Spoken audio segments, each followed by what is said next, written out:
I'm going to pop over to...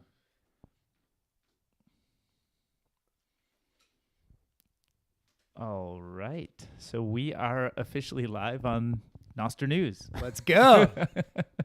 Well, thanks for joining me. Thanks for coming out to chat about Nostr. I know you and I have been obsessed with everything Nostr and just trading notes and messaging about this stuff basically 24/7. Nonstop. So I figured let's just do it. Let's do it on a video and let's stream it and see kind of who shows up and who wants to play along or chime in and share and learn with us.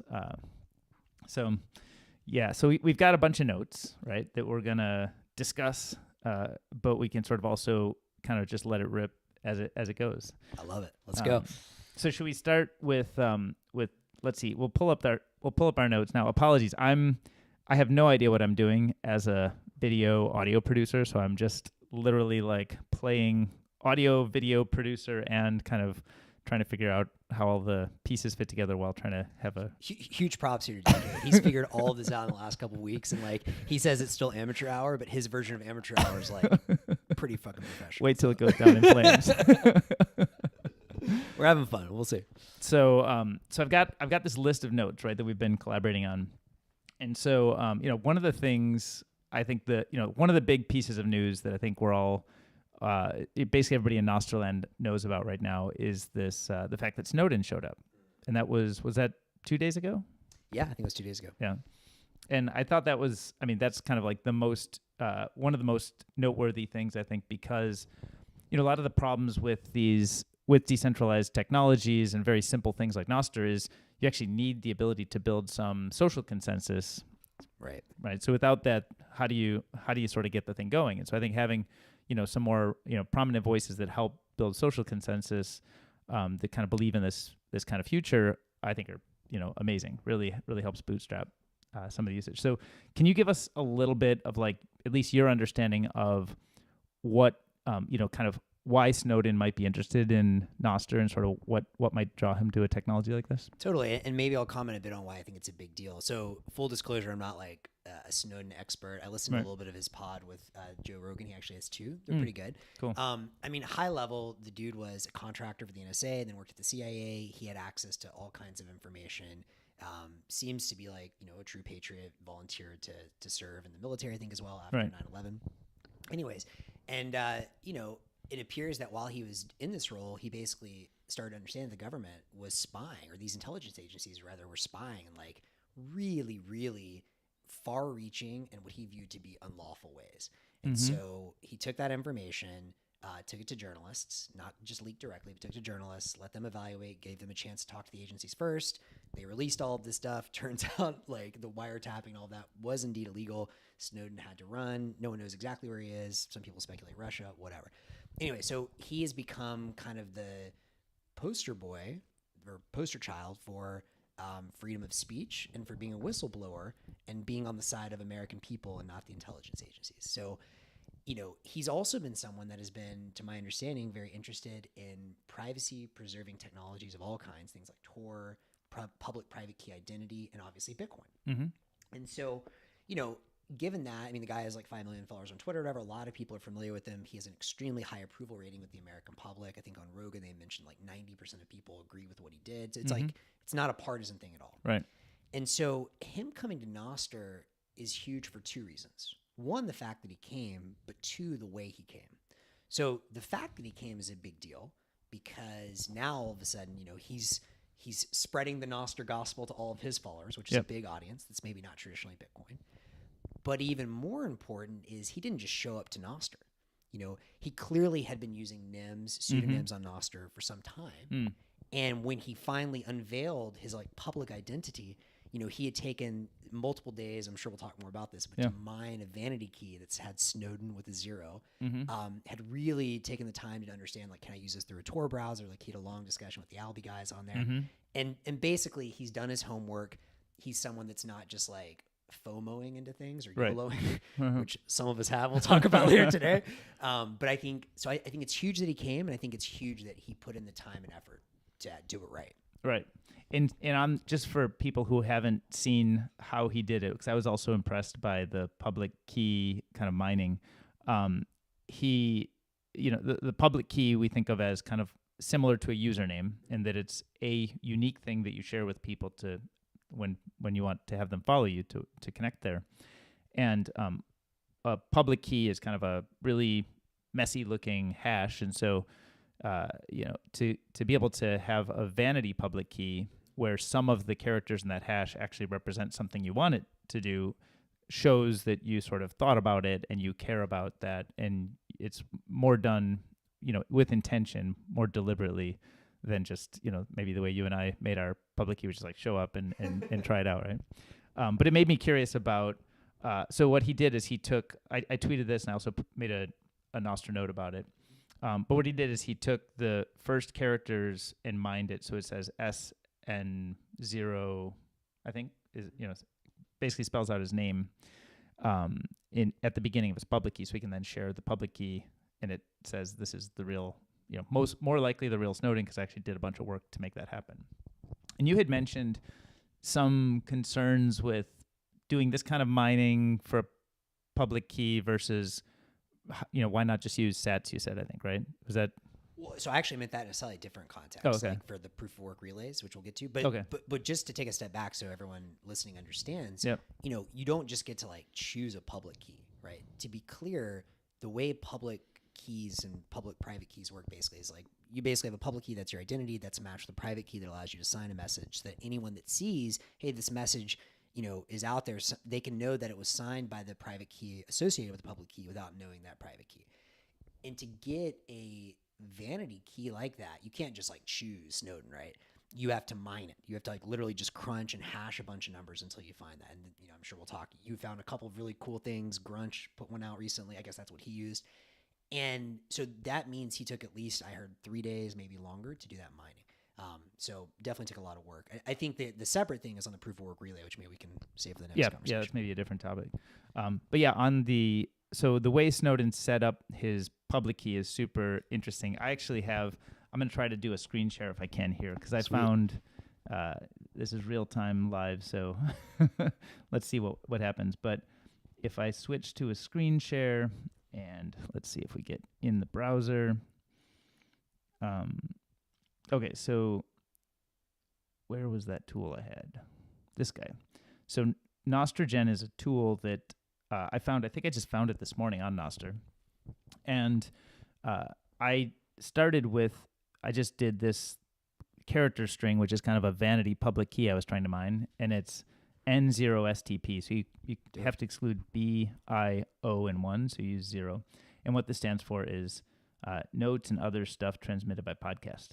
So Ooh, I love it. Let's go. So I started this mining a little bit ago, and it didn't finish. So I'm going to just see if I can do it again.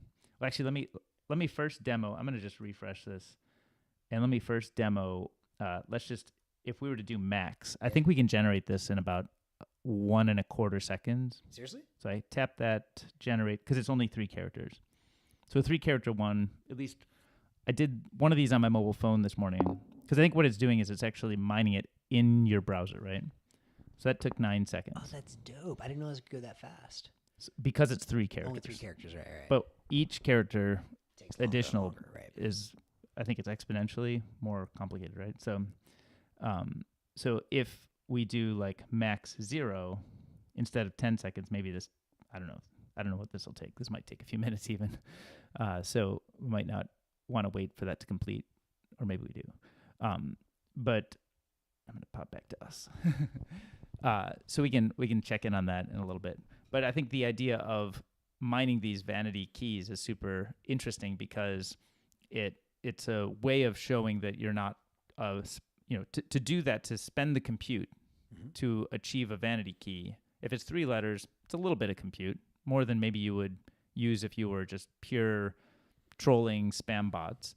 But it's not a lot of work. And I think, to do Snowden, to spell that out, you're probably taking, like you said, 3 days or something, right? Well, it wasn't just Snowden. There was another word at the end. It's like, I forgot what it was, but there was some inside joke. I didn't. Oh, was there? There was like 2 words back to back. So, okay, I don't think I saw the joke either. Yeah. And then the first place that I saw this concept even show up was, I think, last week, if I remember, Kamari had posted. I think do you know this user Mads? Yeah, I see them around. Okay. So I saw Mads around. I think Mads was mining a public key with a bunch of leading zeros. And I think Kamari was saying that he runs a relay that only supports public keys that have been mined to some n number of zeros. I don't know if it's 8 leading zeros or something. And I thought that was a super fascinating idea, because what it says is, a lot of the concerns around the ecosystem are that mining your relays could become expensive to operate, and you're not always sure like who's using them and how do you keep trolls and spam off of a relay. And so I thought it was interesting that he took the approach of saying, I'm just going to carry notes only from relays that have done the work. And maybe I don't know if it takes, I think Mads had said 3 days worth of work to achieve the thing that would be carried by Kamari's relay. I probably don't have all the details right, but we're doing it live, so. Yes, we are. So I'm gonna go check back on our. Let's see if we got our max 0 out yet. Still not yet. Okay, that is so even just going from 3 characters. 3 characters was about 9.25 seconds or something, just under 10 seconds. This morning I think I did a 3 or 4 character that I mined on my phone, and I think it only took about 1.25 seconds. So even on a phone, which I assume is going to be slower than an M1 Mac. I don't know all the browser details, but this technique, by the way, is not fast, right? I think to do it for real, there's a Rust library, and there's, I think, 3 steps of like set up this Rust library, set up this, this other kind of package you can set up from GitHub, and then you do the mining, with all of that. By the way, I expect we're going to see GPUs, then maybe ASICs. Oh, yeah. People will mine vanity keys, sell them for a premium. Yeah. I mean, it makes sense, right? It's a great business. Whoever's out there, it's real listening. work doing. It's real work that people are doing, and so as long as there's some cost to it, there's real costs that you have to sink. It makes sense that you would get, preferential treatment compared to what might otherwise be a bot. So I think it's super interesting. Concept. And I think that same idea may exist in relays. So do you want to talk a little bit about sort of the relay side of things, what you're thinking? Yeah, I mean, I'll just give kind of to be clear, I'm still forming my opinion here. I think It's cool, the Kamari thing. I hadn't seen that before, but the idea of you need to do some kind of hash on your computer to access it. However, my opinion on this stuff has always been, and this is somewhat of an intuition, but that the best way to do proof of work is basically only to have proof of work ever happen once. Right. And it's slightly different if you want to mine a key. But let's say in most things, if you want to have the ability to connect to a relay and do proof of work, in my opinion, the only time, if the most efficient use of that is probably to only have one proof of work, which is Bitcoin. Mm-hmm. And so, you hash only on SHA-256 and let that continue to get the amount of compute, the amount of energy going in there, keep growing exponentially as it will. Right. And then if you want to do proof of work, you just pay Satoshis. Mm-hmm. Because the way I look at it is like you only have the most efficient way of turning computation into stored energy or whatever you want to call it, Bitcoin once. Right. And then you use that Bitcoin over Lightning to do whatever you want. So if I want to have a relay, to me, it makes the most sense just to charge sats to hook up to the relay or, charge per kilobyte. Right. And I guess we're not doing that today, or we're not seeing that today because probably the relays are not sophisticated enough and sort of having software like that to be able to both accept the payments, or it's probably just not a default package would be my guess, right? Yeah, and I expect to see that change really fast because, today people that are running relays, I think a couple of businesses are doing it, but most are just hobbyists, right? And so for them, they're doing this out of the goodness of their hearts. They're curious, and maybe they have decent resources from being early in Bitcoin, but they can't do that forever. And so I expect as the number of users, and also as we start storing video and images, which we'll talk more about, you're going to have to charge. And I think part of the challenge is that today, as you said, relays are pretty dumb. But a couple weeks back, Lalu, the CTO of Lightning Labs, he made a proposal of how to use Aperture and LSATs to basically hook up your relay so that you can accept Satoshis. And I know the guys at Albi are looking at that. Maybe some other teams are as well. But I expect someone to release probably open source software to easily turn your relay into a paid relay. I would expect to see that next month. Right. And do you know much about kind of the relay software ecosystem? Like, are there several distributions out there with different kind of parameters tuned, or is it kind of just like one thing that basically everybody's using? I actually don't know. That's a great question. Probably in Rust because that seems to be in vogue. Yeah, yeah. But my understanding is all relays here, the vast majority are still pretty dumb. I'm sure some people have custom software around it, but the payment thing I haven't seen yet. Right. And what would need to happen for you to decide that you want to run your own relay? I just need more time, dude. Like I want to do it right now. So to be honest, the way I look at all of this reminds me a lot of the summer of 2021, a year and a half ago. Uh-huh. And that's when many of the listeners here will probably remember Plebnet. I don't know if you remember when this Tell us happened. Plebnet. Well, back in my day, no. It's crazy how fast this all happened. But that summer is when that spring and summer, I guess, is when the Lightning Network really started to explode. And Umbrel had What just drove come out. that explosion? Yeah, so if you look back at the end of 2020, Umbrel was released. And Umbrel is a simple operating system. They now allow you to do all kinds of things. Mm-hmm. At the time, it just allowed you to easily run a Lightning node.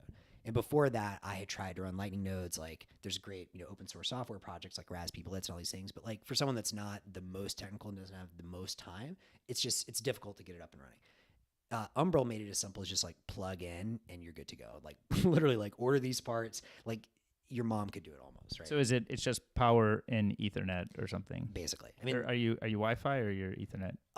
In that case, it's much faster. You could do either, but much faster to download over Ethernet. And anyway, so the point is like all of a sudden you don't have to be technical to run a node, and the number of nodes went from like 1,000 to 20,000 or something like that. And so and that was primarily due to people buying Umbrels. That's right. I mean, that's my hypothesis. I mean, the other distributions had users too, and they're great. But I wrote a piece called "Why Lightning, Why Now," which I kind of called this the Umbrel effect. And the Umbrel founders, and I had invested in them prior to my fund as an angel. So we were kind of working together, and they put out this data basically just showing that at that time, like, just a huge portion, like 90% of growth was them. And so we basically verify that that's the reason the Lightning Network exploded. Well, anyway, so long story short, I did decide to run a node then because the barrier to entry got so low and I got so excited. But the reality is, as someone who's really busy and, not whatever, a shadowy supercoder myself, I just didn't have the time to kind of maintain that stuff. So I still have it, but like honestly, I barely check my Umbrel now. And so I think that you're going to see a wave of hobbyists like myself. Like if someone makes it really easy and puts out a package, maybe there already is, I just haven't found it yet. I'll probably run a relay just to say, just to mess around with it, see what it's like. But I expect we're going to see the same thing happen as in the Lightning Network. There's going to be a wave of hobbyists.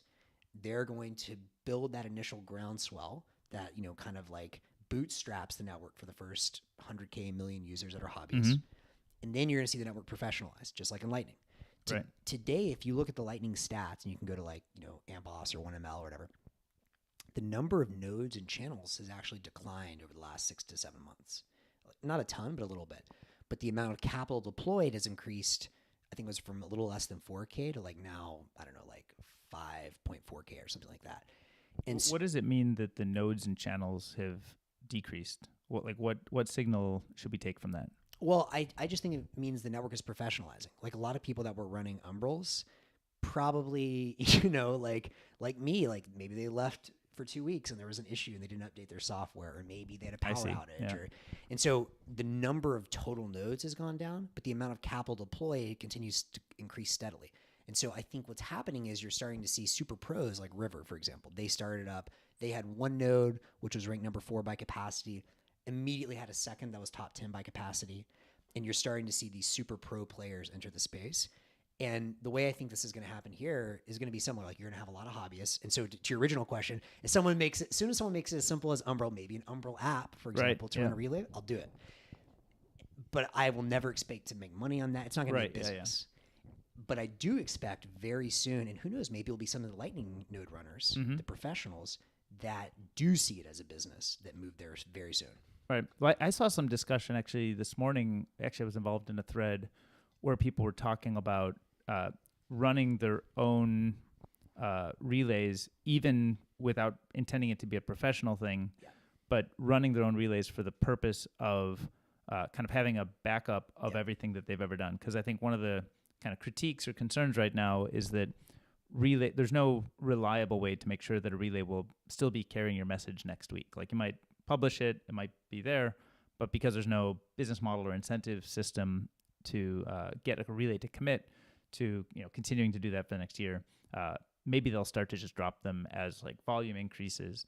And so the proposal was that there should be, or maybe there already is, but an easy way that basically everybody should have their own relay, not to be the kind of a professional relay, but just to be like a backup of everything you've ever done. And maybe I got that wrong about Kamari, because I think I'm misrecollecting, but I think Kamari had mentioned that he runs a relay that he lets two of his friends do. So there might be this kind of like small collectives. The Uncle Jim model again. Yeah. So maybe you'll run a relay that I'll use, or I'll run a relay that you use, or something.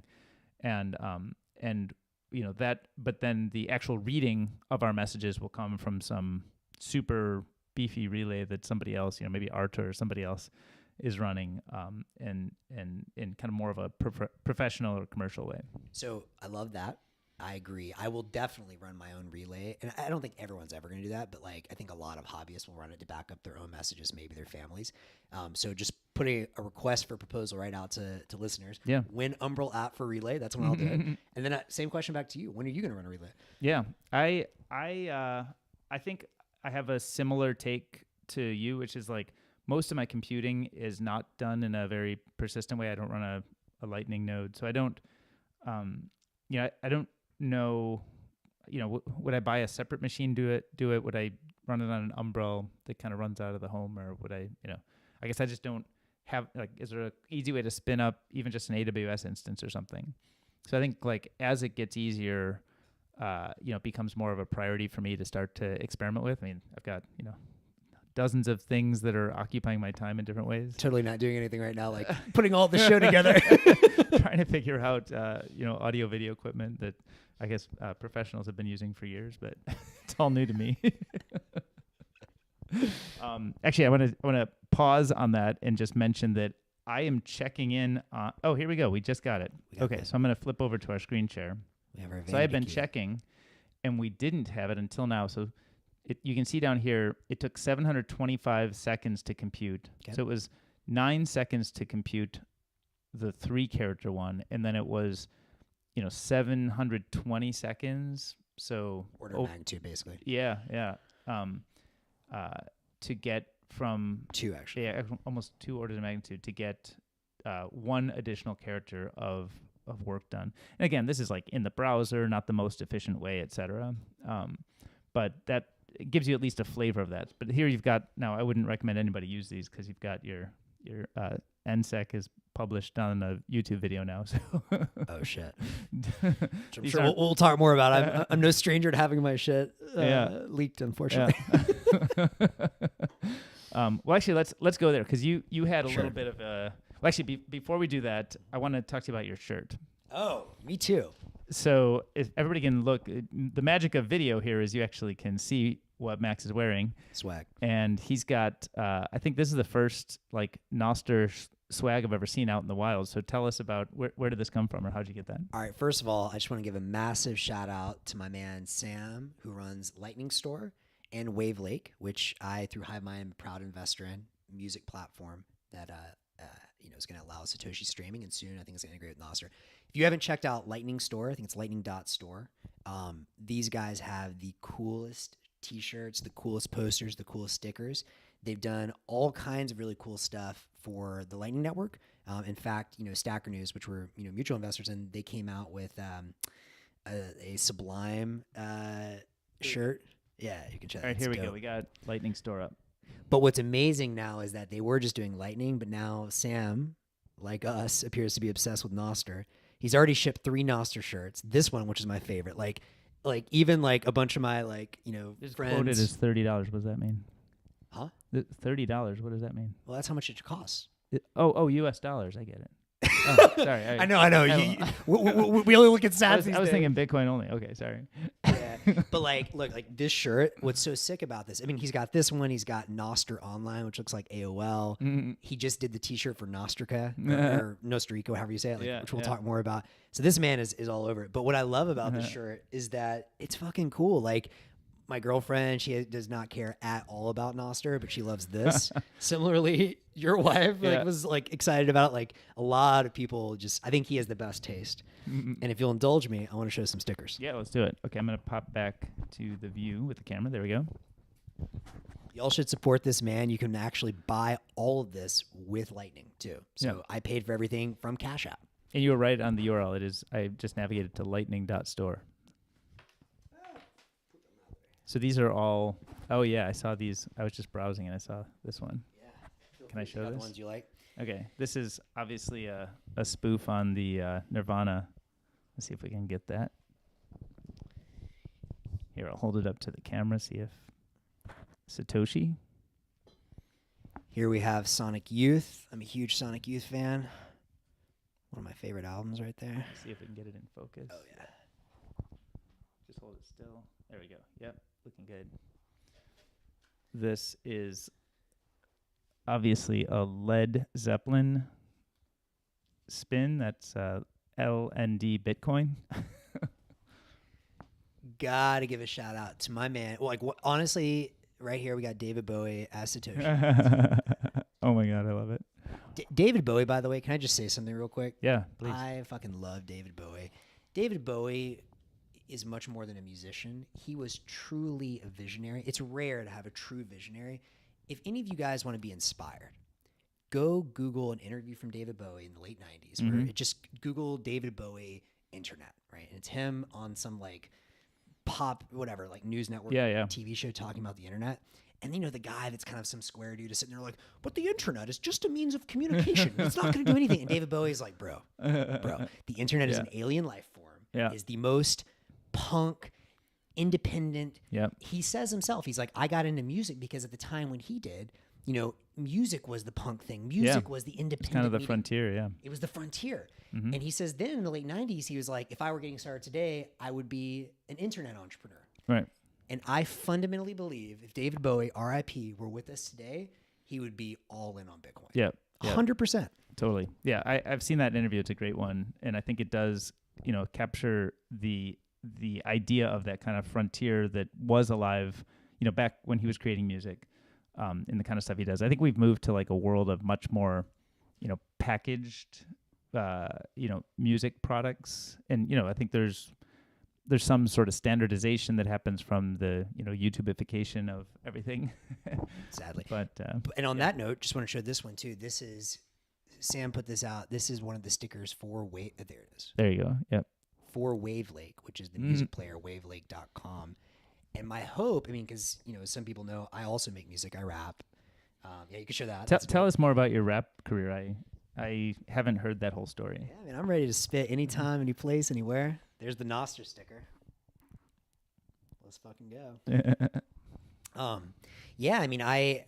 my life I've loved hip hop, grew up all over the South, and just like rap for my friends in high school. It's just like on the street corner, like is it in your mom's basement? Like what? No, at parties, whatever. But then after college, when I was living in Mexico, I was working on a solar energy company. Some of you guys know that. And when I was down there, one of my best friends and co-founders on a different company, Pablo, he basically was an incredible musician. He was like, yeah, hip hop's not very good. And I was like, well, you just haven't heard good hip hop. And so I started playing some Jay Dilla, some like jazzy stuff. And he was like, this is amazing. And he had been in multiple bands, indie bands in Mexico all throughout the 90s. And they played some pretty big venues and stuff. And he was like, I can make beats. And I was like, great. So he made me some beats. And then I'll never forget. Honestly, as much as I love VC and tech and all that stuff, dude, I miss this stuff so much. I remember we took 1 week off. He made me a couple beats. We played a couple shows with it. We went to Puerto Escondido, which is this like surf town in Mexico. We rented an Airbnb and we draped towels on over all the windows because we call it HAF Studios, Hood as Fuck Studios, and we draped towels. And there was like a maid that came. We didn't know with the Airbnb, and I'm sure she thought we were like cooking up drugs in the apartment. So we're like, man, we're really sorry. Like we'll pay you, but can you leave, please? And we literally for 1 week just recorded all of that first album. Our band was called AI. That album was called Mind and Matter. We then put out a follow-up album, a sophomore effort, and we recorded in 2019, dropped it last year. It's called The Prophecy. And I'm sitting on another project. I'm going to release that with Wavelake. But I miss hip-hop a lot, and I'm hopeful this year I'll have more time to get back into it. And are you going to be out performing live places? Like, do you guys host parties and stuff? Well, we used to. I honestly, since COVID, I've just been so consumed. And again, I love VC, I love tech, but I do miss just having free time and space. Right. My hope is that he's now living down in La Paz, that we'll record a new album this year. got a couple other guys I want to work with. Mm-hmm. I know there's some beat makers in the Bitcoin community that hit me up. I'm Yeah. hoping to work with some of you guys. We used to play shows a lot from 2017 to 2019, and I'd love to get back into it. Mm-hmm. Well, I'd like to hear some Nostr beats, some Nostr rhymes drop. So Fuck yeah. Okay. let's go. Cool. So we got, let's see, we got our Lightning Network, Lightning Store. Let's pop over back to our agendas. We talked Snowden, we talked Nostrogen. Kamari, I don't know if I got that right on the proof of work relay, but we talked about that. I think we covered that. Yeah, this other one. So Twitter bans third-party apps. So did you see this news that dropped today? I did. Or not today, a few days ago, yeah. So we've been collecting up these stories.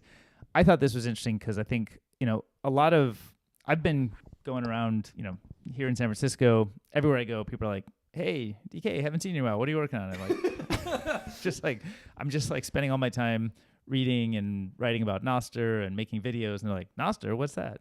So I feel like I have been iterating and kind of playing with explaining my excitement about this. And, I wouldn't claim to have it fully nailed.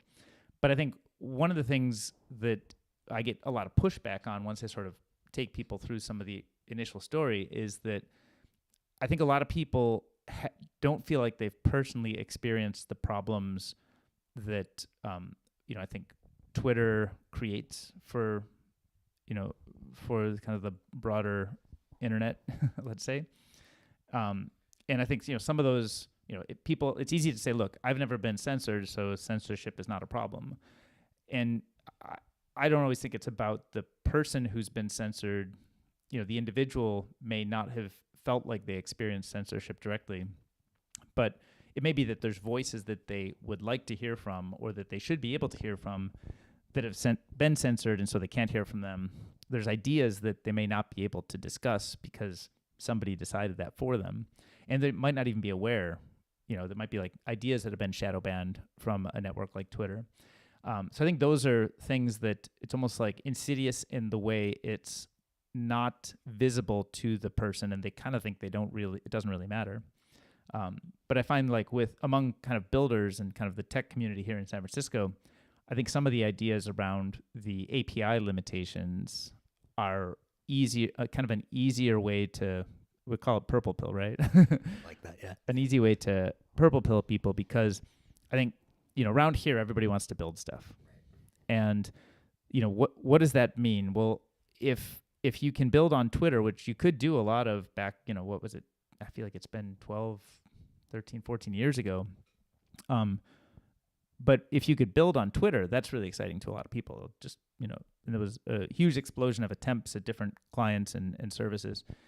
And then we got to this state where Twitter realized, actually, that's going to be dangerous to our business, so we can't really allow it. And so they ended up just kind of shutting down the API. And I think there were a few that were allowed to remain users of the API, kind of developers that use the API, because the thing they were doing was kind of augmenting Twitter's motivations and needs, and it wasn't sort of in conflict with them. So I think that was kind of state of the world for a while.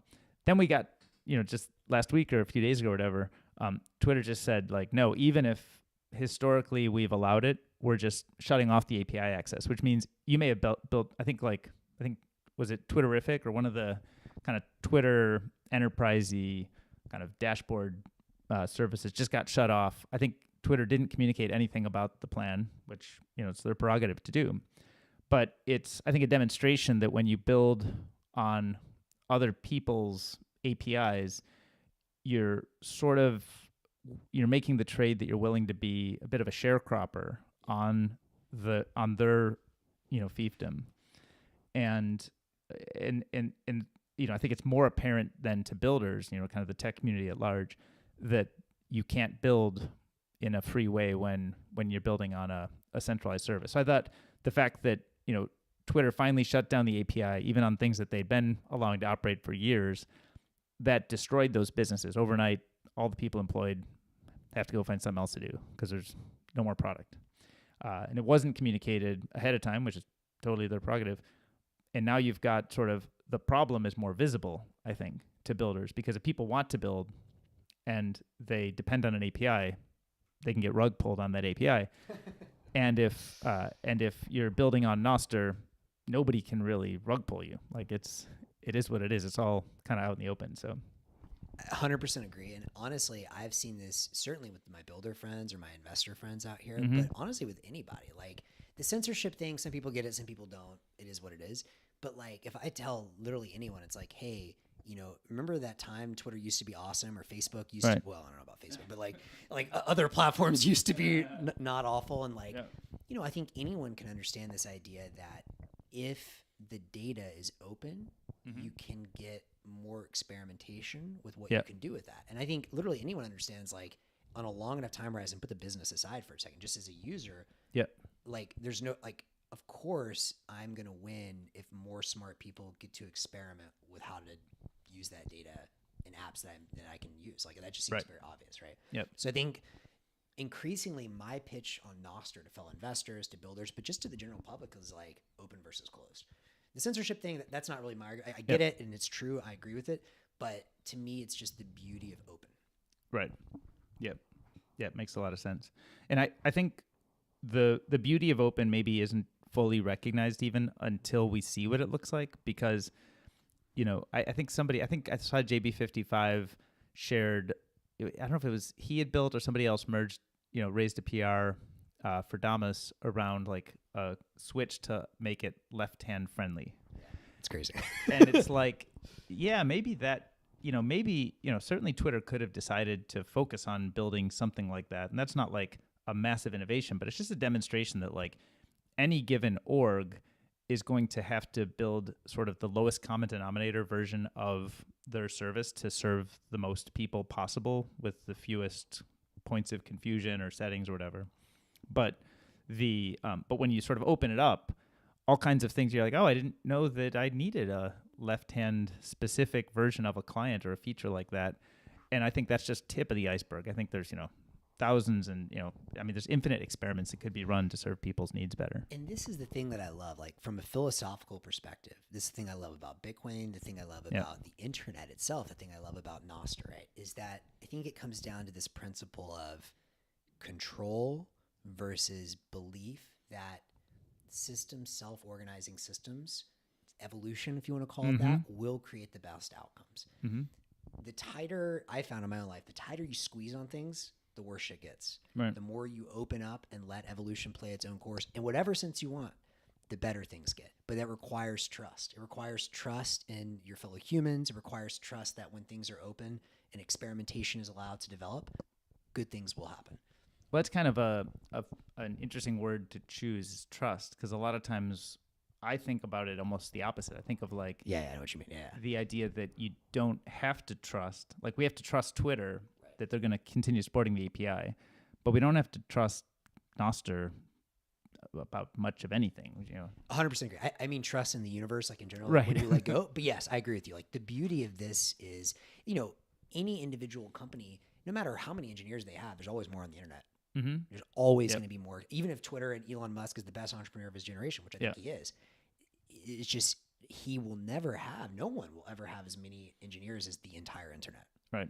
And I think nobody can, you know, making a decision for all of the world's communication needs is just, you know, even well-intentioned, even the smartest people in the world, most well-intentioned, the best machine learning technology available, and let's assume that that's all the case. I'm not making the claim it is. I'm saying if we assume that it is, I still don't think that that central platform can make good decisions about like how you and I interact. Totally. And also just like, you know, I mean, think about, you know, back in the day, there's probably whatever, when people were first getting into music, right? There weren't that many bands. You could only listen to what the radio would play. Now there's like, I think what I love about what I'm seeing in Nostr right now is just a reminder that a lot of people are really different. Mm-hmm. And that's totally cool. That's beautiful. Like, you know, there's a small group that's super into hip hop, that's super into shoegaze, that's super into metal, whatever. Mm-hmm. And like, let everyone experiment and find what they like. Yep. Yep. It's a beautiful vision for the future. Hell yeah. All right. So I've got a topic here, and I just want to check in and see what is happening in case we're supposed to. Oh, there's a question here. Are there any plans for Wavelength to integrate with Nostr? So from Mandelbro had a question. Do you know anything about Wavelength's plans there? Because you mentioned them, I think.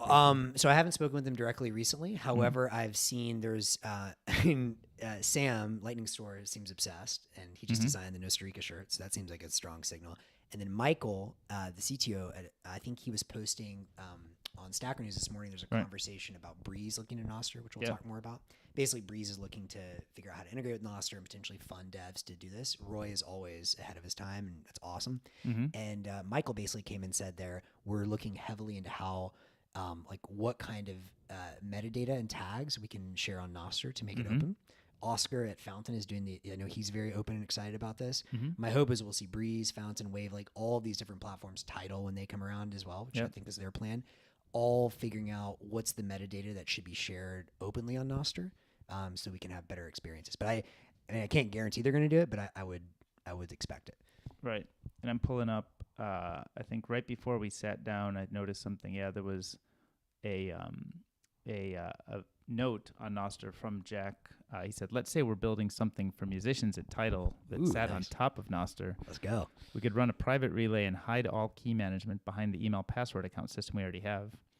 But if we wanted to enable the musicians to be able to fully participate in the wider Nostr ecosystem with their own key pair, what's the best way to present that? A lot of people will not be all that tech savvy.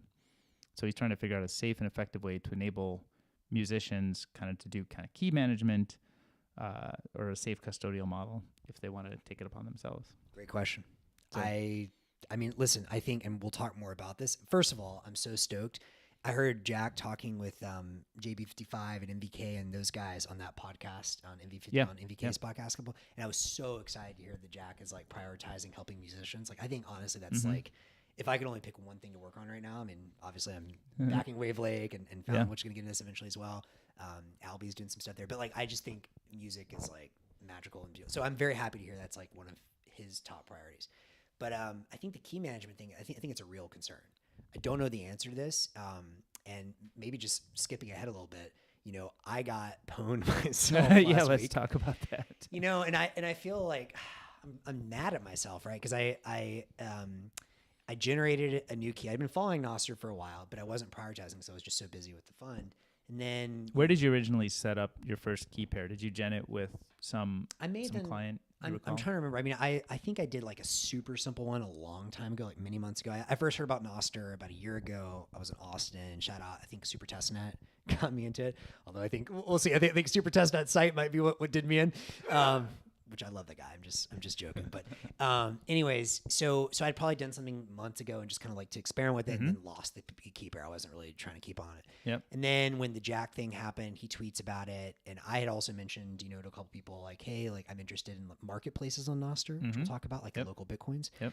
And so around Christmas time, I generated my key pair and I did it on Damus. And then I tried to move it. And by the way, Damus creates one style. You have to like turn it into hex for other sites.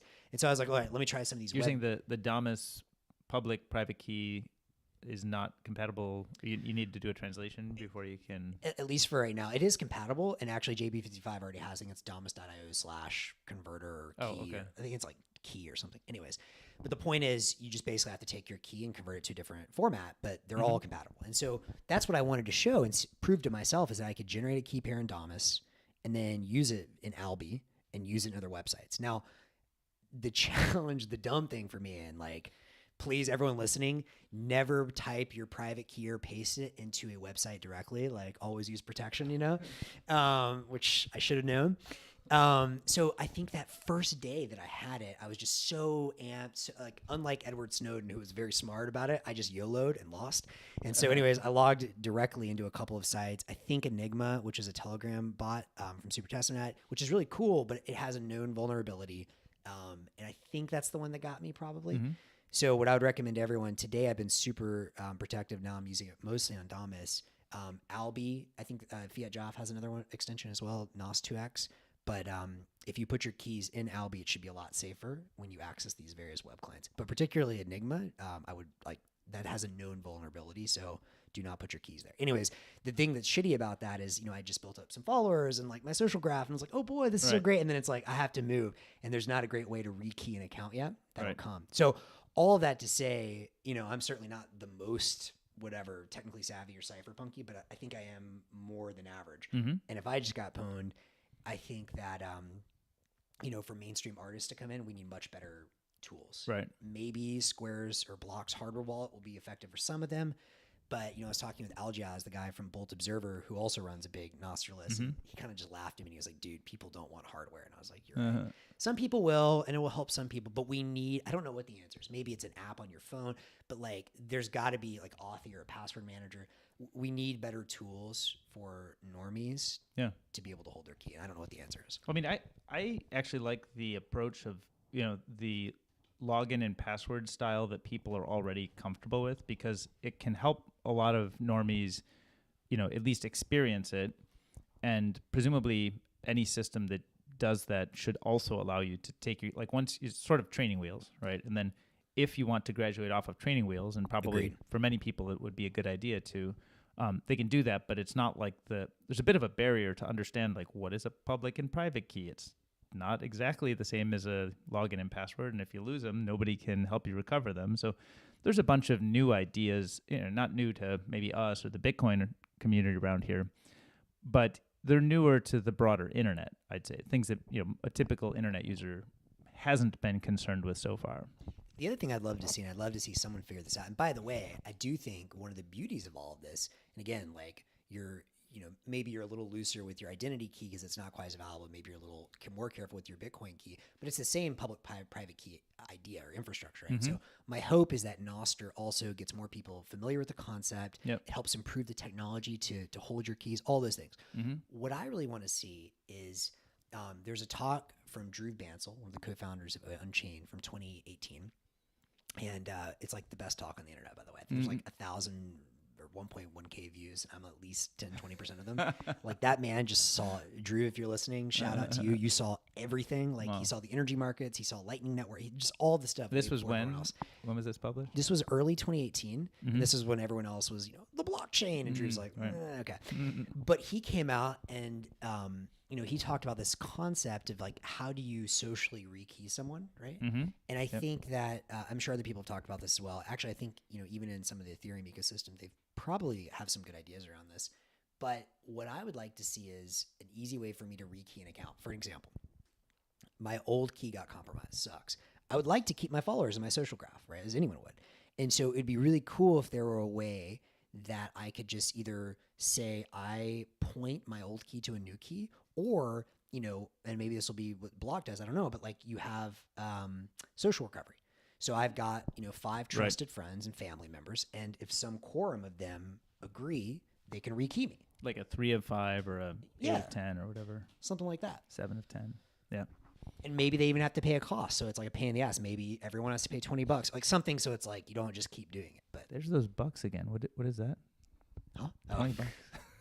Sorry, maybe they give you 100,000 sats there or you something. Go. Okay. Yes, sorry, this I'm just pranking you. It's fiat shitcoins. I don't know. So where were we? We're talking about the musicians' recovery. You were talking about music, and that was all part of your escapade in losing your keys and needing to replace. Right. I was going to mention I hit along the way around that topic. We were talking on Nostr with a few people who are very savvy on this stuff. I wouldn't consider myself particularly savvy as a cryptographer. Familiar with the high level concepts, but same. But somebody shared a NIP, so a Nostr. I always get it wrong. It's not an improvement possibility. I thought that's what it was. That's kind of the pranked version. It's only halfly changed. I think the I and the P are both supposed to be different than bits. Is it Nostr implementation possibility? Yes. There you go. Something like that. I think that's right. Nostr implementation possibility. So there's a NIP. I think it was NIP. Jeez. I'm sure my brain is just making this up. A NIP 69. Just going through all the NIPs.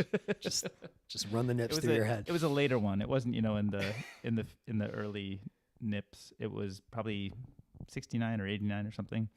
But it was talking about, I guess, a key delegation scheme where you could have like a private key. Oh, I think that's 24, 26. Oh, wow. Okay. Yeah, no. You're calling it. All right. Something Are you like serious? that. I'm serious. Oh, okay. It could have been, yeah. I know it wasn't like 5 or 6 or 7, right? It was a little up there.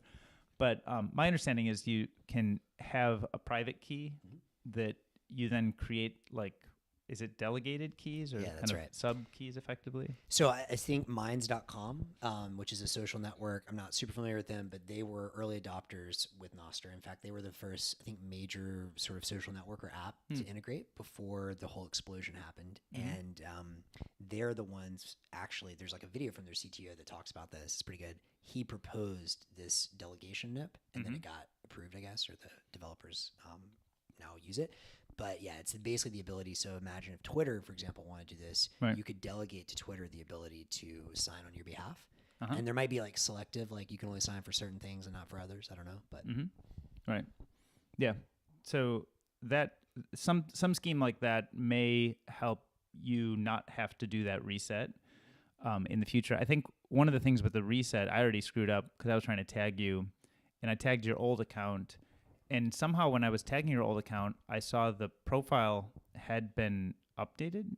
Yeah. So you can still update your profile. It's not like somebody else was able to, there's no way that they could like change the key on you, right? That's correct. So with my old profile, it's just that more than one person has access now. Okay. And what's funny is that I don't know who did it, but it's kind of amusing the way they did it. So Artur, who we've both been speaking a lot with, he is the founder of Nostr.ban, which is an incredible search engine and a lot of cool stuff he's working on. Thank you to Artur if you're listening to this. He flagged me and was like, dude, I think your account has been compromised. Someone changed my username from Max to Cypher Perro, which is one of my hip hop aliases, and I use that. So this is somebody who knows you. Exactly. And it's clearly they weren't trying to like be like malicious. They were just trying to be like, yo, like, prank you, kind of prank me, like your shit's compromised. And what's interesting though is they only posted it on 2 different relays that I was not using. Anyways, all that to say, I then went and changed my account. I took a day or 2 just to confirm. Like I was just confused at first. And then I changed and basically just said like, hey, here's my new account if you want to really follow me over here, which is a terrible user experience. But in the future, if someone does figure out how to rekey, then I still have the private keys and would love to do that. Right. But I would guess that if somebody runs into that same situation that you ran into, wouldn't it be tough for me to know that your pointer is your real pointer because somebody else could? Yeah, I don't know what the answer there would be. I mean, you could do something like maybe you need, like some other social, like, I don't know, like other group of quorum of people to verify this is the real Mac. I don't know. Yeah. So I guess we're just early in this experiment and we don't have the answer. If someone's listening on here and they have a good answer to this, please let me know. Right. So what's your advice now? So I've taken what I'd call like a very conservative approach, which is I generated the only public-private key pair that I actually use is one that I generated with Damus on iOS, and I have been hesitant to copy and paste it anywhere. Yes. And I think iOS security is reasonable compared to some of the other things that unprotected pasting that you may be doing. Exactly. Yeah. But like what's a realistic, like, installing Albi as an extension, I think was one of the things you mentioned. Having an Albi extension and pasting into there feels like it has some similar risks. Is that something like, is there any way to sort of start to mitigate that stuff, or how do you think about that? Boomy, or if anyone from Albi is listening, please feel free to like post more on this. I am not an expert. I know there was some back and forth with Boomy, who's one of the lead developers on Albi, and Edward Snowden, of all people, talking about if you can use Albi with Tor. And I think they got into some of the security there. So look, high level, I am very paranoid right at this moment, such that I do have access to Damus and I've just kept it on my iPhone for now. Having said that, I do trust the Albi team quite a lot. I've worked with them quite a lot, and so I think their security is probably pretty good. Having said that, I am not in a position where I can verify that. So if you are a user that's concerned, Boomy, Moritz, whoever's listening to this, please explain. Someone post on Nostr and explain exactly why it's safe. But do your own research. Like I am not in a position to technically explain that. Yeah. And we've got a few questions actually in the chat. So Patrick Ponset asked, how would you know you've been pwned other than that if someone other than you posts a note as you. And that was a question I think Arthur had noticed that you had been pwned and informed you about it, right? That's right. They changed my name in my profile picture on 2 relays that I was not connected to. But let's say somebody who pwned you doesn't have to do that, so they may actually be kind of like, I mean, anybody could be pwned at any time, and the attacker may not have done anything. It may just be silently waiting, right? That's right. And so, by the way, warning, if you logged into Enigma, and maybe other ones, but I think Enigma's the only one that's like got a known published vulnerability, like right. just assume you're compromised. Right. And so, I tagged Arthur to ask what mechanism he used to find that. Was he like proactively looking for it, or if he was just, looking for potential problems? And I haven't heard back yet. So maybe Arthur, if you're listening and you want to enlighten everyone how you found it, I mean, I'm pretty sure, because he's running, his search engine, he's like kind of monitoring and sucking the data from a lot of relays. So, and he probably has like a list of people that, like he has, I know for a fact he's a list of people that he considers, whatever more qualified sources that he wants to follow, maybe on that list, and he found me there. I don't know. I'm just speculating, but. Right. And then Patrick had another follow-up where he said, is there a way to ban your stolen key globally on the network? I think that's kind of what you were addressing. Well, there's not really a... Yeah, I mean, it's decentralized, right? So, I mean, there is another project I've been following, Nostr.directory, which is an amazing project. That's where you can... They keep track of a number of things, but they try and tag your Nostr public key identity to your old world Twitter and now GitHub identities. And so... and the developer there has done a great job at that. So I actually need to talk with him again, because I think Gigi also got pwned a couple of weeks ago, or he assumed he got pwned, probably from Enigma or something as well. And so when I looked him up on that directory, it showed that somehow Nostr directory said he is a more recent public key. And I'm not sure how that happened. Maybe mine says that too now. I don't know. I don't know if it's automatic. Right. Sorry. So yeah, I guess we have to somehow come up. I guess we're just super early in this process. But I mean, this is worth saying. And you and I have hit this. I mean, by the way, if y'all haven't read all of DK's writings, this man is the most prolific man in Nostr. Like, he's just, at least on the content side, you're just pumping out incredible articles. But we've talked a lot about this, and in the article that I wrote as well, I talked about this. As an investor, I'm extremely interested in search and discovery, and one of the search and discovery of both content and people. Yep. And one of the big challenges and opportunities is who's going to build that social graph of individuals. I think that, I mean, Nostr directory is in a good position. A lot of people are, experimenting from different angles, but that's a huge problem. Yep. Search and discovery is a huge problem, and the social search and discovery is a big part of that. Right. Yeah, it's an interesting. I guess we keep deferring topics, but one of the things I'll mention. I don't have clearance on all of the attendees, so I don't want to call people out by name. Sure. But last Thursday we hosted Nostr Pizza in San Francisco, which was delicious. DK got us some deep dish pizza. Yeah. Shout out to Little Star. Yum. So we hosted this Nostr Pizza, and it was meant to be just a gathering of people who are into Nostr and, interested to kind of discuss and learn more. I think, sort of hanging out in person, it's always got sort of a certain magic to it. And out of that discussion, we did talk a lot about kind of the search and discovery opportunities.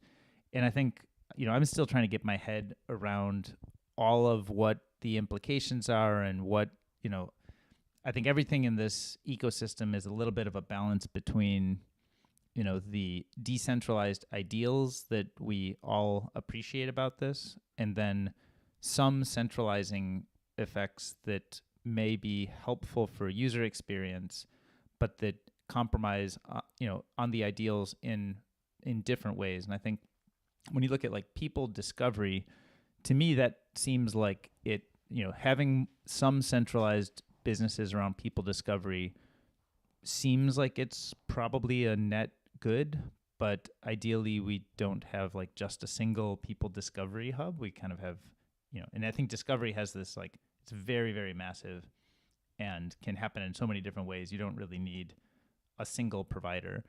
Search, on the other hand, I think feels like it would accrue, seems like there would be some centralized single provider that emerges just because of like this like ability to see global state and ability to see more queries compounds the ability to tune, the search engine and the whatever kind of trust signals might be used. I'd proposed in one of those pieces I wrote recently that kind of the search quality signals of like looking at the open graph and then layering in zaps, which we should talk about later, just to throw another topic on the stack. But I think those search quality signals are going to be meaningful and probably end up having sort of a compounding effect on a centralized player. So, the question is it going to look like a new Google, or will we have like, half a dozen of these things? I'd hope that there can be like more diversity in it, but I think there's also some risk there that I'd at least want to be cautious of, who is making those kinds of decisions and sort of how much are we opting into the improved UX and the value that we get out of it without recreating some of the problems that we experience today. I agree 100%. I think the reality is there's going to be a lot of experiments. I do think in search will probably be a sort of outsized winner, but the beauty of Nostr is that because it's open, if someone gets abusive, you can always potentially switch. I'd love to talk about the value, the zaps, social discovery. However, DK, my apologies. Some of you guys know I drink a lot of water and green tea. I'm an addict. I'm going to do a quick run to the bathroom. I'll be right back. We'll take a little break for Max. I'm gonna hang here, and if you can just be careful. I'm getting new to this, setting up all of this audio video equipment. So I commandeered an extra room in the house and kind of threw together this little setup, and trying to see if we can do this, and if this is fun and we do more of these, then maybe we'll set up the room a little bit better, get real chairs. I think my arm is getting tired, so maybe we'll get proper mic stands. This was all put together very last minute, piece by piece. I've been putting it together, but on the social. Oh, there was a question from Ms. Call app. I noticed it says, "Who is Bitcoin Bull on Nostr? Is it sat scam?" I had a chance to have a little bit of a DM chat interview with Bitcoin Bull, and it turns out that he was inspired by this gentleman. I think his name is, I want to say, is it Will Pulte maybe?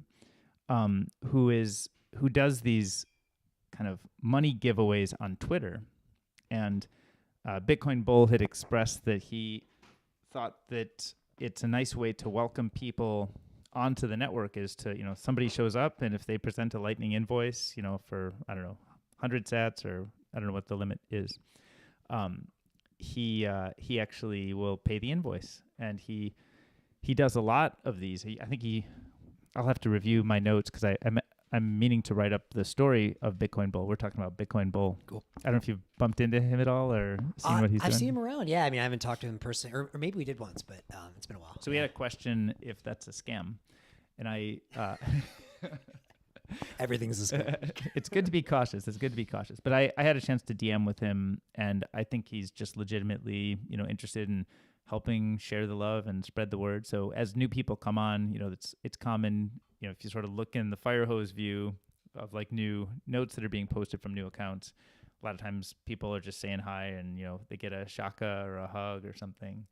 And I think that culture has developed that is trying to welcome people and make people feel like it's a safe, warm, welcoming environment. And Bitcoin Bull has been kind of making sats donations as a way to sort of showcase Lightning Network and just sort of help people get sometimes their first experience with Lightning. Because I think it's cool. Yeah, I think one of the things about Nostr is that it's a place, it doesn't require Bitcoin or Lightning, but it's, a lot of the same things that I think attract us to Bitcoin also attract us, the kind of the neutral properties that Nostr has. I think, you sort of see it and it lights up as very similar philosophies, let's say, to what maybe we've already been thinking about for years, with Bitcoin. So I thought it was nice that he's out there making these donations and kind of sharing. And then he told me that I think there's other people who are lining up and saying, hey, like, I don't have time to do all of these, but if you're doing those, here, I'll throw you some sats and you go distribute them. I love that. So it's kind of a, like other people, like he becomes kind of this hub that distributes and welcomes people. And he's, my understanding, and I have to review my notes because it was I think about a couple of weeks ago that we were DMing about this. But my understanding is that he is, he wants to welcome people and do good, but he's kind of, manually doing this thing. And I think some of his work could be, I think he would benefit from having some tools that help automate some of his work. But of course, if you go full automation, you also get scam potential. So I also think some of the beauty of it, honestly, is like we just need a lot more of those. Like I'm sure some tools can help, but like Jack is on here hugging everybody. Right. I also thought at first he was doing the little movie camera. Oh thing yeah, where I was supposed to hug. But you know what? There's something really magical about that. Like on my first day in Nostr, my second day, I posted an invoice for 420 sats and said just testing, and someone sent it immediately. Yeah. And I think and when you think about products, there's often a magic experience that gets someone hooked. Yep. If someone sends you value, and I think what's interesting is it doesn't take that much. Like we say 420 sats, like that's a lot, but that's like a penny or less. Yep. Yeah. Right? And so I think there's a lot of cool things we can do there. One kind of UX idea that I do like is on Stacker News. And I think, by the way, Keon has figured out a lot of the UX that's going to do very well on Nostr. He was the first to do the kind of lightning tipping. Yep. But one of the things that he's got is a donation button. I don't know if you've used this. I haven't, no. I did one day. One day I just threw like a pretty large, large relative to that site, but call it a couple of dollars, right? Not that much money. But into a pool, and they just spread those donations out to all users. Yeah. Just like, hey, I want to put $10 in and spread it equally to all users, right? I think that's super cool. And like, again, someone just saying I got whatever, 100 sats, the objective value of that is small, but it makes them feel welcome, makes them feel warm. It's the opposite. Like so much of the world is everyone playing, I got to fight for every last scrap and screw the other guy. And this is the exact opposite. It's there's an abundance attitude. Right? Yeah. That's it. So I think that's nice to see. I think it also does provide, when I look at kind of new technologies, especially, what consumers are using with each other and that we try to welcome people on, it's, I think there's this moment, kind of this surprise and delight moment. And I think back, like one of the first, memories I have of this is like, I don't know if you're ever trading things on eBay, but long time ago. My dad was into it. Yeah. Okay. Okay, boomer. But it used to be that you would like write a check and you would send a check through the mail that would arrive 2 or 3 weeks later. Yeah. And then when PayPal came out, it was like surprisingly, it was delightful as a product that this thing that used to take 3 weeks now just happened in what felt like just a moment.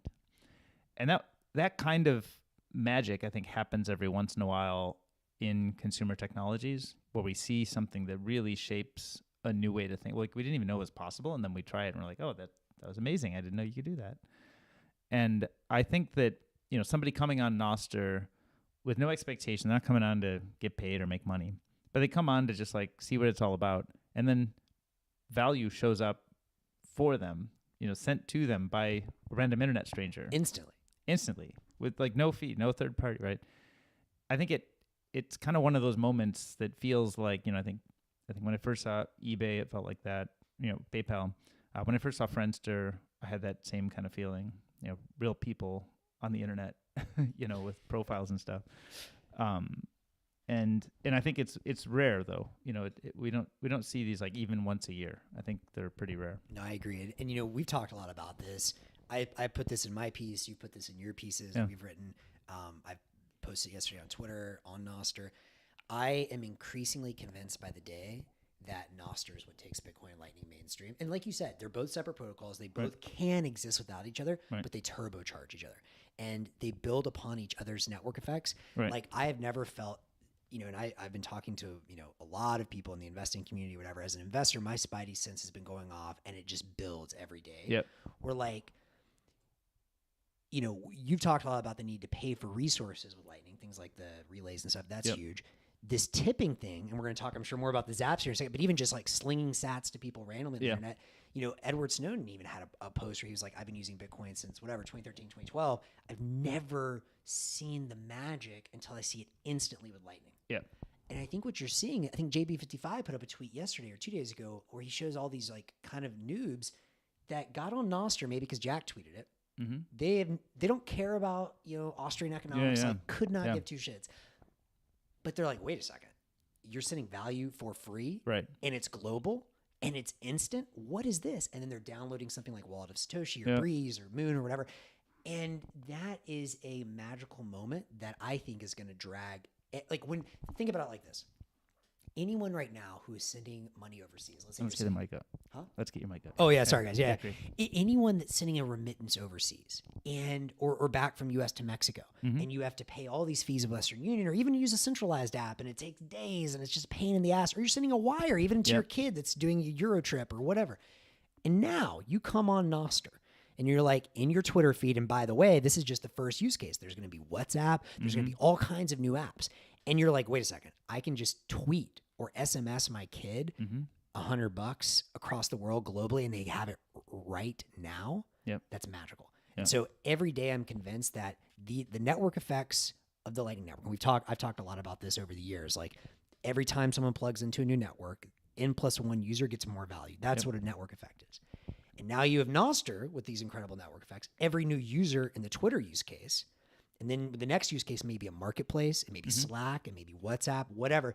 They then add more value for everyone using the Twitter use case and vice versa. Yep. And they're all now using Lightning, which adds back to the original network. You're going to see a super network effect spin up with those two together. Yeah, 100% agree. Yeah, and I think there's interesting. I mean, I still have to publish this piece. I think you reviewed it. I've got a draft. But it kind of plays on some of these ideas too, which is we have seen all of these network effects in centralized providers, and we kind of know what that looks like. And we don't really know what network effects look like in this style of like multiple clients, single protocol, multiple clients, like, several layers of network of like communication network, payment network, money network.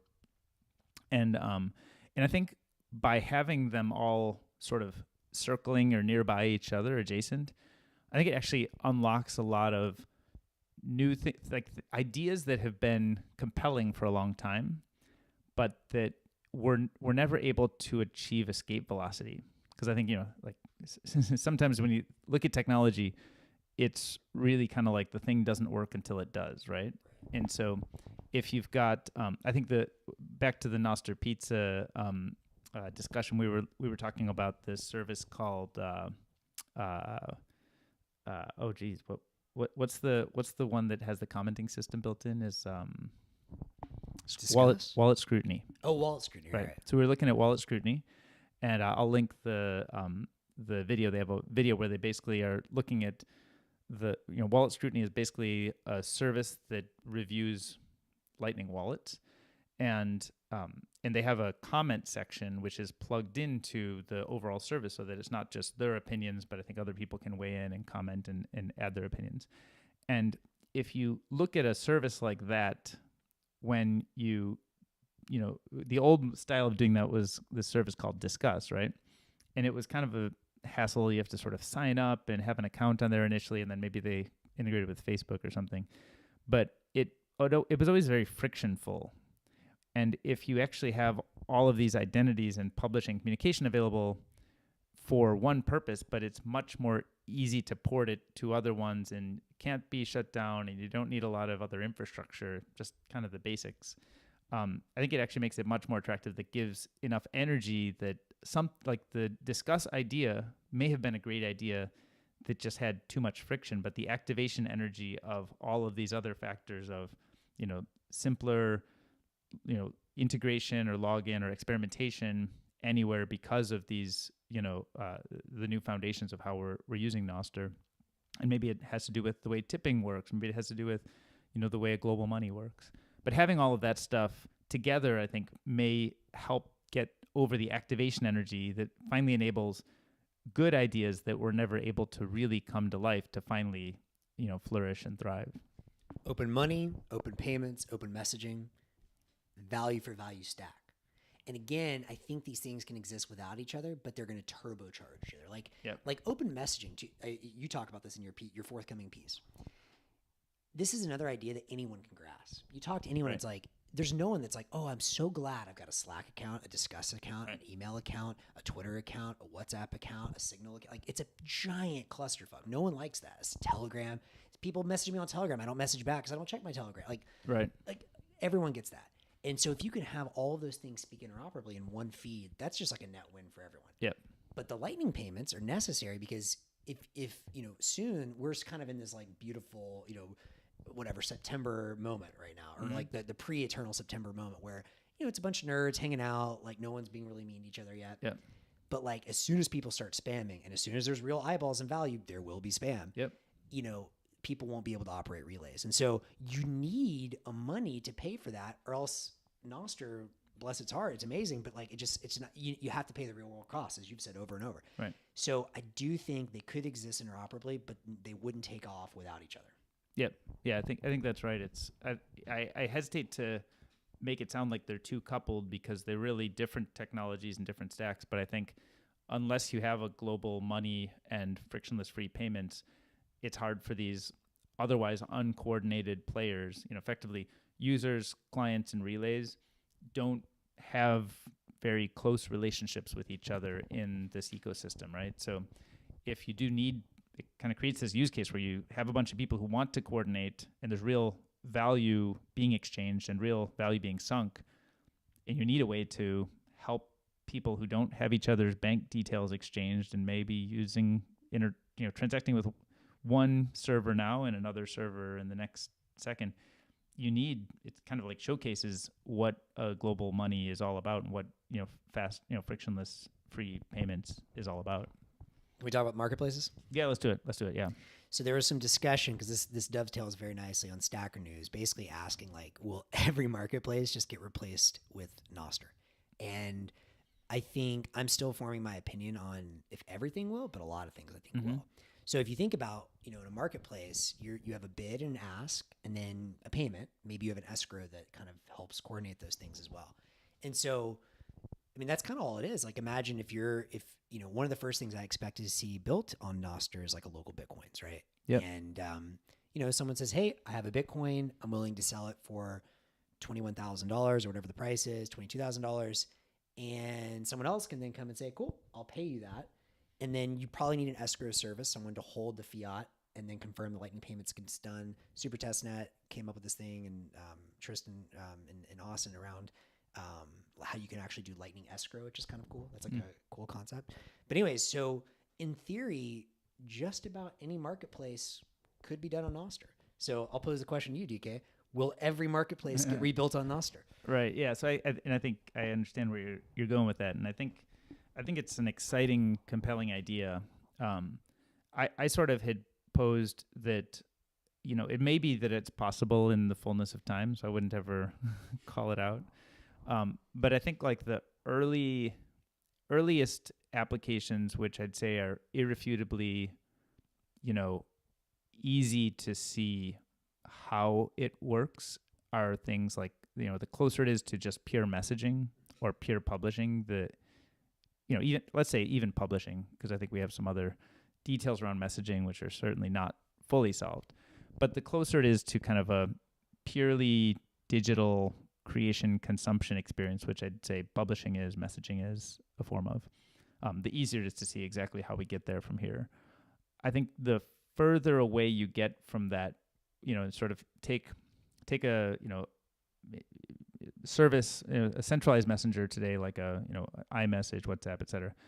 You don't really deal with customer service because it's just like messaging, right?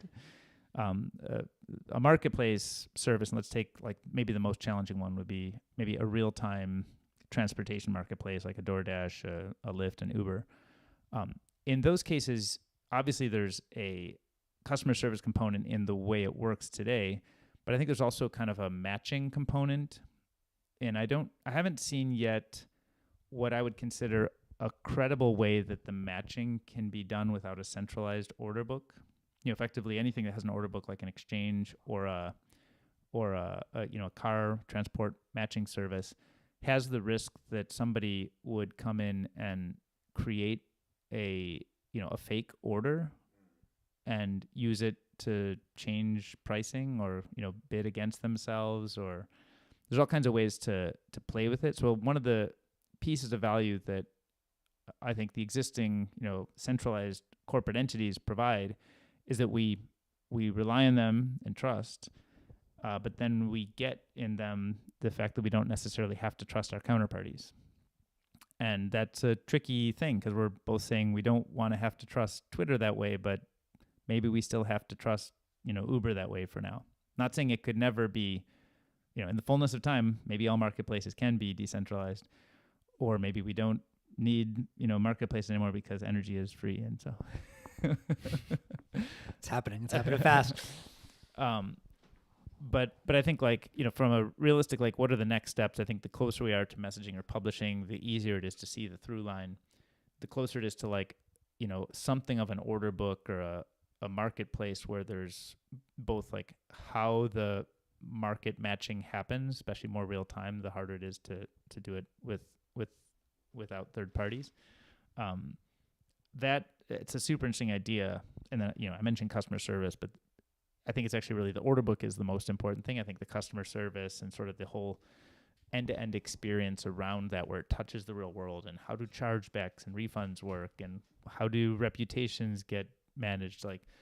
I think there's just a lot of complexity to that. So if I were thinking about what are the types of services that are going to early work here, I'd sort of be avoiding, it's great experimentation in all directions. I'm a fan. So I'm not trying to suggest that people don't work on these. Just I think you've got a higher threshold to prove an answer to if you have a real-time order book as part of your business or marketplace. So maybe a non-real-time order book, maybe an Airbnb will happen before an Uber, and I think a WhatsApp will happen before an Airbnb, just to sort of take the skeuomorphic analogies, which are obviously imperfect. But yeah, I agree with all that. And we've already seen, I think Grunch, the guy that has the, he's done a lot of things, but I think it's Ellen peer-to-peer bot or tip bot or TX bot. I forget the name of it, but he's already got, I think it's called Nostr. So the idea of a local Bitcoin. Oh yeah.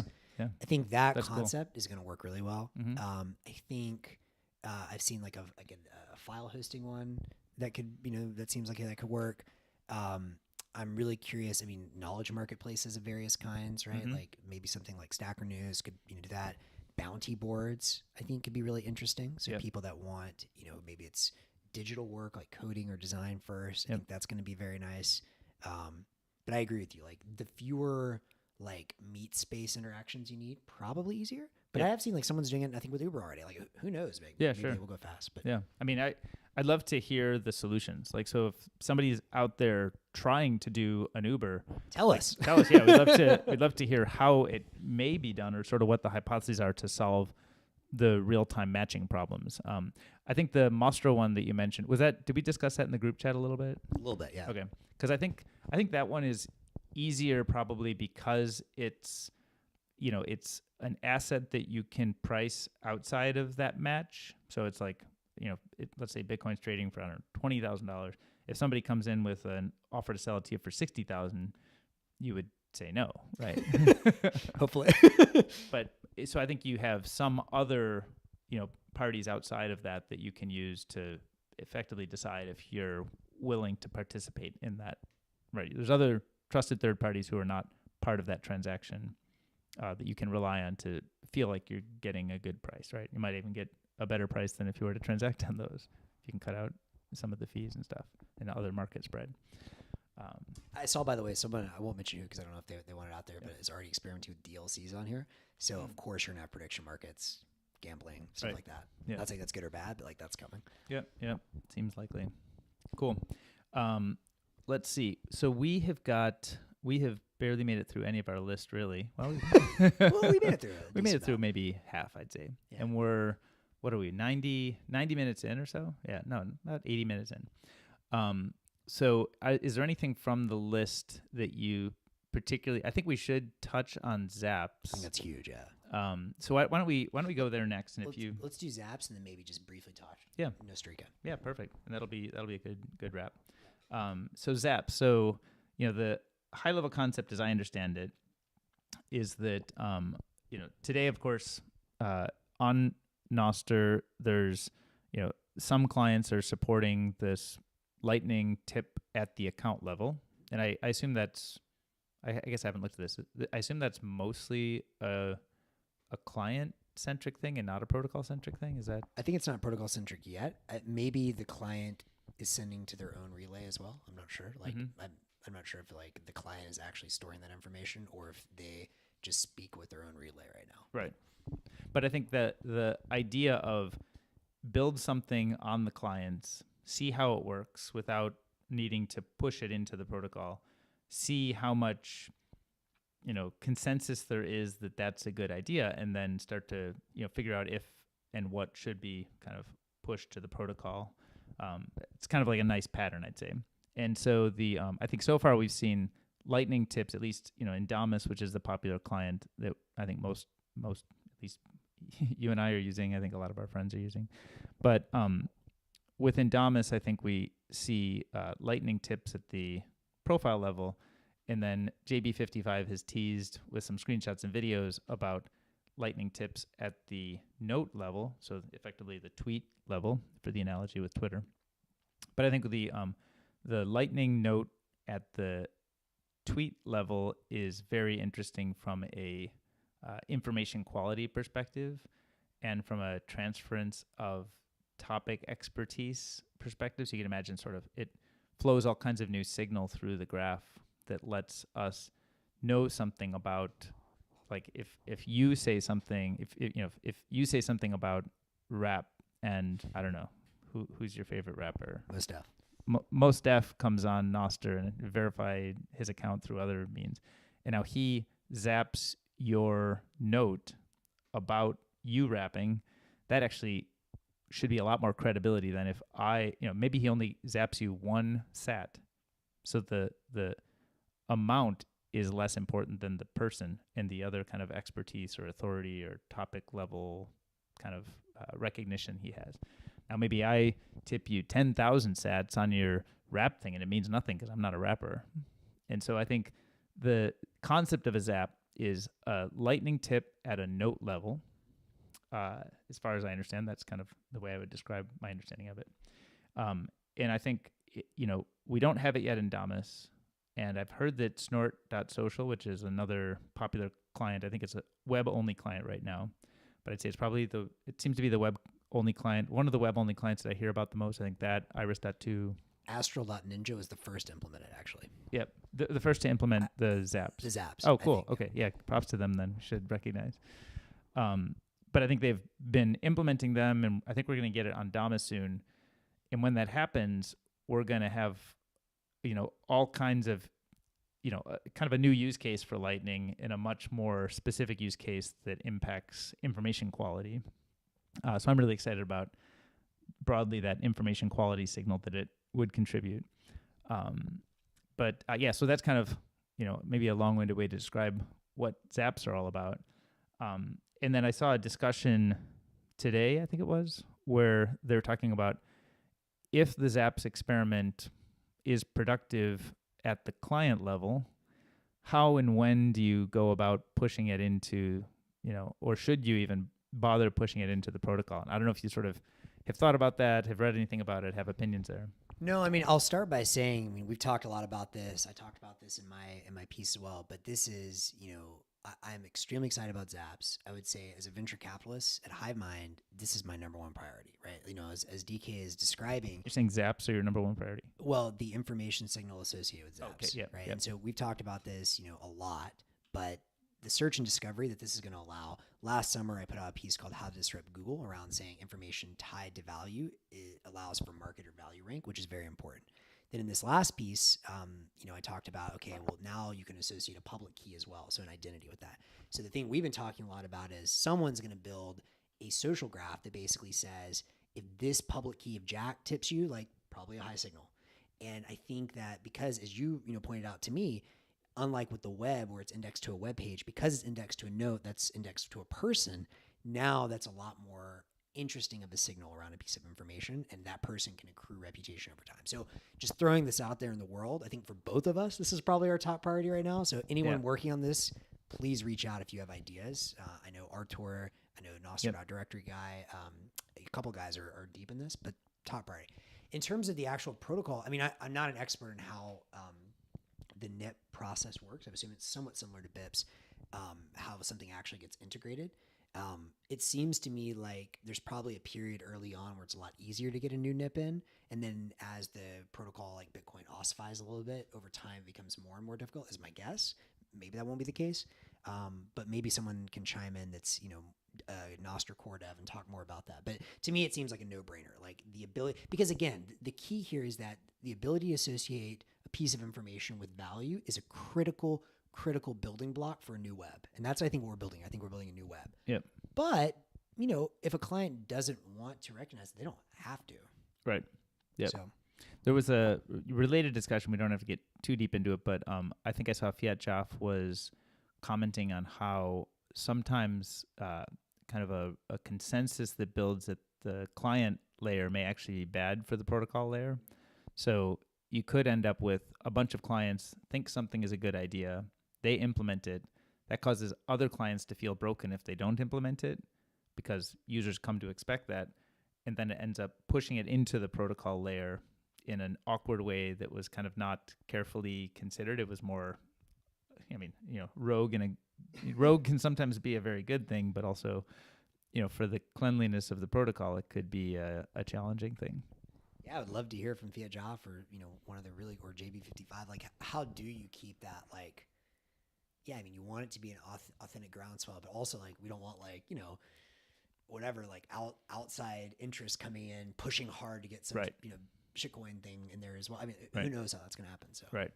Yeah, it's an area that I'm interested to learn more about. Sort of how does this process step forward? Because I assume I haven't even looked if is Fiat Jaff the only maintainer or one of just a handful of maintainers right now? I don't know. Probably one of a handful, but yeah, it would seem that that's the case. I should look at that. It's pretty easy to check, but like, what is the plan for how those kinds of decisions should be made? And is there inspiration that we've seen in the BIP world that would help inform the NIP process, or like where should they diverge? And I think, the ossification is, I'd say, more important for money than it is for communication. So, I think there's a little bit more, at least I would feel like a bit of a move a little bit faster to experiment, but man, you could get crufted up really quickly if you let too much into the protocol. So, and again, part of the beauty of Nostr is its simplicity. And in fact, I would argue,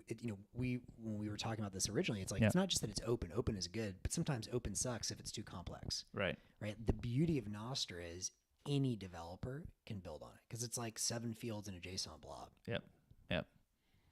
It's amazing. Okay, so we've got those 3 topics in Nostr Pizza. So the main concerns. So I was talking to Kian. He said it's okay if I mention him. So Kian, let's go.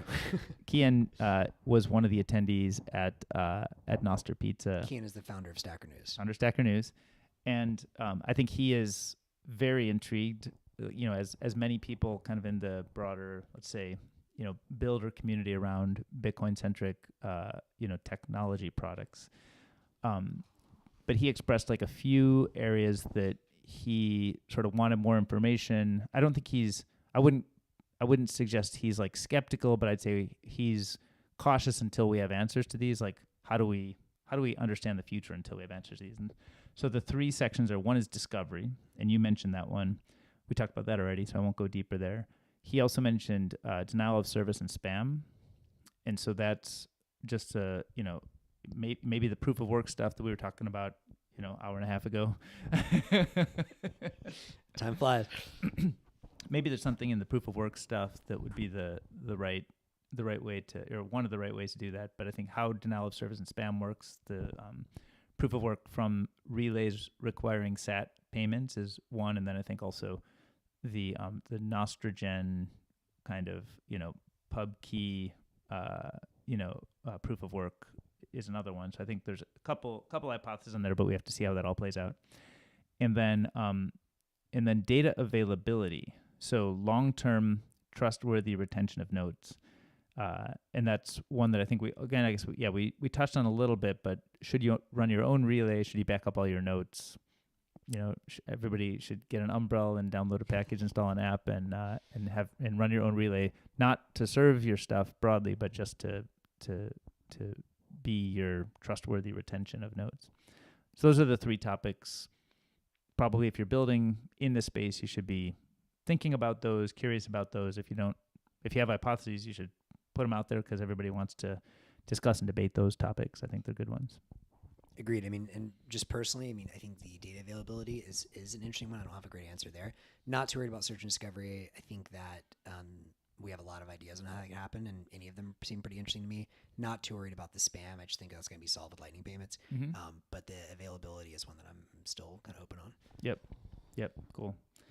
Okay, and then so I think we're down to our last topic. Do you want to set it up? Hell yeah. We don't have really much to say here other than this is fucking awesome, which is that there's going to be a Nostr conference, Nostrica, however you say it. Nostrica, probably Nostrica. And, this just shows the beauty of like open self-organizing systems. You got Jack Dorsey on there basically being like, guys, we're having a Nostr conference in Costa Rica. And then I was like, oh, like, yeah, maybe something will come in a week or something.